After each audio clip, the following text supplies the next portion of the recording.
À tous mes chers amis, alors on va se préparer ensemble à Pessah. Comme la veille de Pessah tombe Shabbat, c'est un peu compliqué cette année. Pessah tombe samedi soir. Donc on va voir ensemble comment on doit vivre ce Shabbat. Le cours est dédié pour un grand tzaddik, notre ami Claude.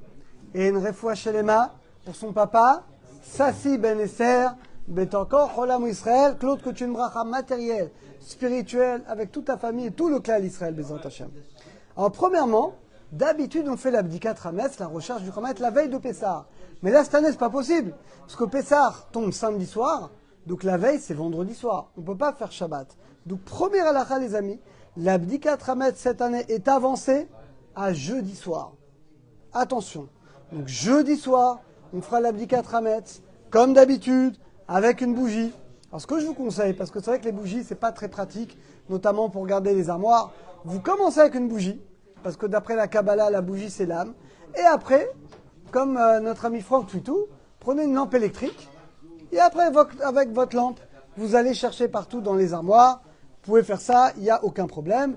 On fait la bracha, Buchata Hashem, Elokeinu Cholam, Mashiach, Idishan, Zotat, Tivanu, Al Biu Hametz. On va faire la bracha de détruire le Hametz. Parce que tout le but de l'abdicat de la recherche, c'est de le brûler. Vous savez que le lendemain, on va bien entendu le brûler.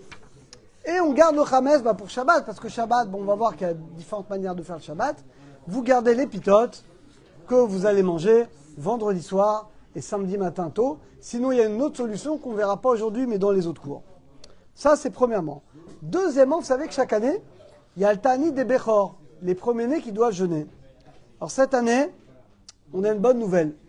Comme la veille de Pessah, encore une fois, c'est Shabbat, et qu'on ne peut pas jeûner pendant Shabbat, le jeûne est avancé à jeudi.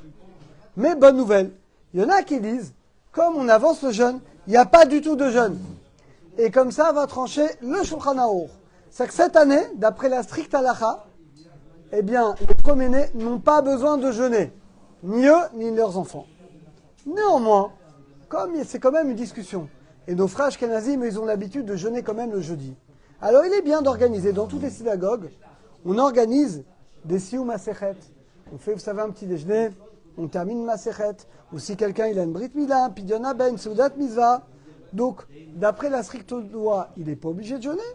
Mais comme c'est quand même une discussion, si tu peux aller écouter un sioum, et tu écoutes, et tu manges, et ben dans ce cas-là, c'est encore mieux. Pareil, les jeunes filles, alors des communautés où la fille qui est promenée est jeune. Mais là également, cette année, comme c'est repoussé, c'est avancé à jeudi. Donc cette année, il n'y aura pas non plus de jeûne.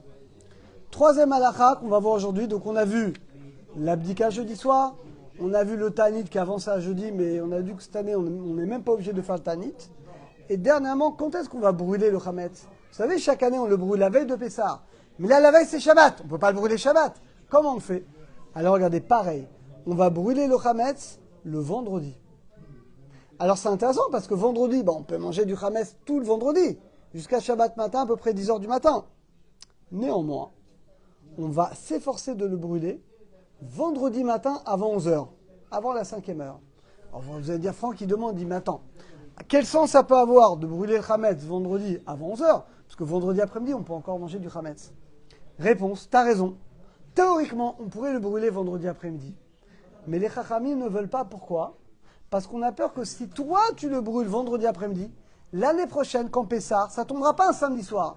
L'année prochaine, ça tombe un soir dans la semaine. Les gens vont dire, ah, mais je me souviens, mon père, ou le tzaddik Francky, l'année dernière, il a brûlé l'après-midi. Donc là également, je vais le brûler l'après-midi. On a peur que les gens vont s'embrouiller dans les années d'après.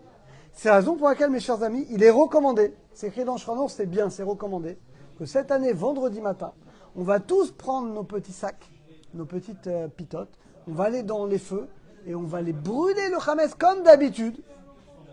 Mais ça n'empêche pas qu'on garde un petit sac avec le Hametz qu'on va manger le vendredi soir, le samedi matin, pour ceux qui veulent manger du Hametz. On verra l'autre solution. Donc mes chers amis, et quatrième halakha pour aujourd'hui, d'habitude la veille de Pessah on n'a pas le droit de travailler. Cette année, comme ça tombe vendredi, comme la veille de Pessah c'est Shabbat, vendredi il n'y a pas d'interdit de travailler. Donc si quelqu'un il veut travailler vendredi, il a le droit. Évidemment, il faut qu'il laisse du temps pour tous les préparatifs, mais il n'y a pas d'interdit. Donc on a vu 4 halakhot aujourd'hui, je répète. On a vu que l'abdikat Hametz cette année,